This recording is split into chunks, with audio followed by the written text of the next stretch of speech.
Okay, so ladies and gentlemen, we're back. If you haven't had an opportunity to watch HUMᗄNS episode 3, stop listening now, major spoilers, here we go.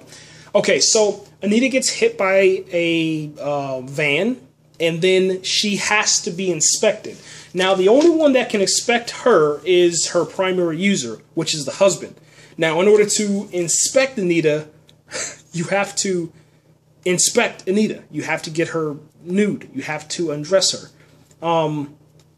It's one of those moments, man, that just, once again, is uncomfortable to watch because, first off, you're going to love Anita when you first meet her. I mean, you're going to immediately be drawn into Anita, but you're worried about the mom.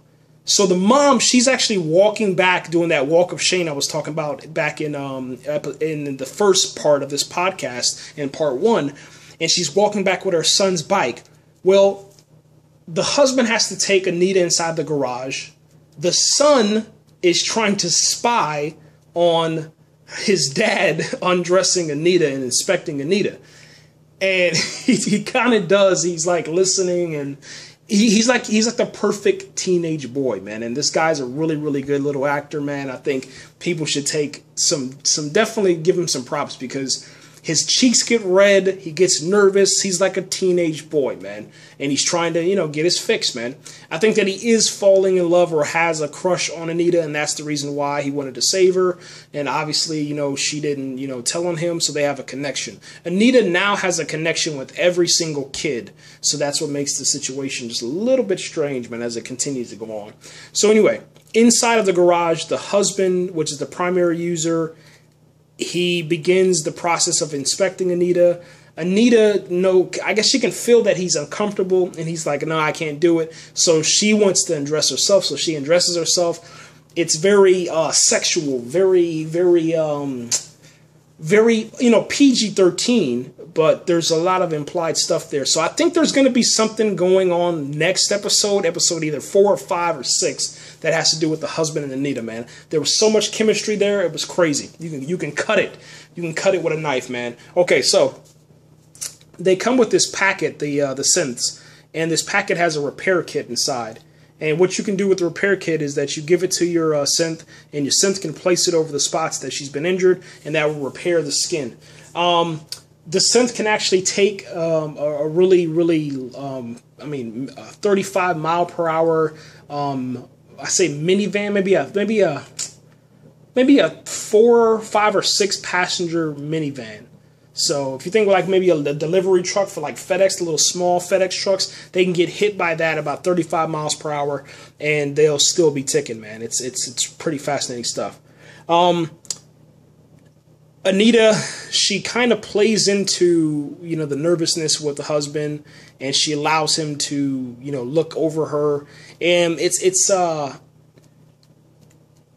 wasn't that bad until the mother rolls up, and then she rolls up at the perfect time. It seems like every single time that he's up to something with Anita, which is not doing anything, but just, I guess, an awkward situation, she always shows up, man. She's like the third wheel, which she shouldn't be the third wheel. Anita should be the third wheel. But for some reason, man, that's just how everything's playing out right now. And the mother, she can't get a hold of this. Every single person in the family has an issue with the mother now because the mother seems crazy. Anita's positioned herself inside of this family as like the brand new mom. And then she says tonight things like, she explains to her, I don't get mad, I don't get upset. I can actually, care for the children better than you because I am better than you. The only thing I can't do as a Synth is I can't love. But I think that she's holding back on that also. There's so much loads and loads and loads of stuff that I got to talk about, man, with this episode. Let me see.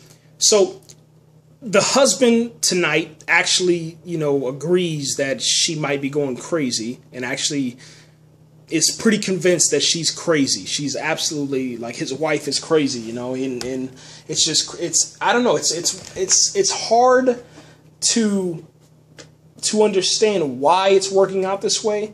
But I mean, why? Because of it. You have the perfect spouse inside of your Synth.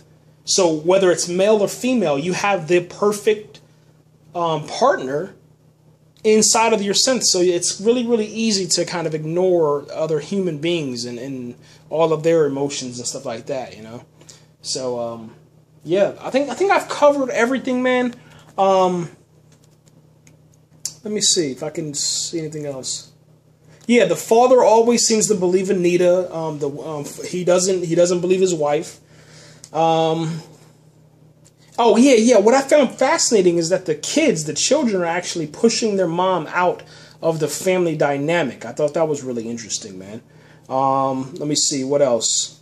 The killer synth, the lady synth with the blonde hair, she was inside of the mall, and a couple of the other synths had asked her questions, you know, why don't you share? And we find out more information about that now. The reason why they don't share is because they have such different data. You know, their data that was uploaded to this Headcracker website shows the data is a lot different than what most other synths look like. So it could be illegally modified synth. And tonight they had this test with Anita where the mother was like, if you were illegally modified, there's certain tests we can do. So she grabs this toothpick and she pokes it into Anita's, she pokes it into Anita's hand. The toothpick breaks, and then Anita says, allow me. And then she picks up the toothpick, jabs it in her eye, stabs it, rams it in her eye. And she's like, you know, the eye is made of something. So we learned a lot about the synths, you know, like they can get stabbed in the eye. You can pull the thing back out and their eye will reform. Nothing can really hurt them. Nothing. I guess the only thing that can hurt them is if you take away the children, man. That's what I'm thinking that will hurt Anita if you take her away. We still don't know why Anita took the girl out in the rain. We don't know that yet. She's still denying that. There's nothing we can do about that. Other than that, man, I think that's it, man. Fred is still captured. I want to definitely say that. Fred is still captured.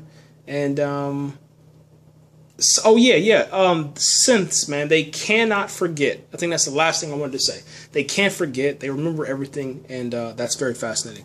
I'm out of here, guys. Yeah, that's it. I'm pretty good, man. I'll come back with episode 4 whenever it releases, rather.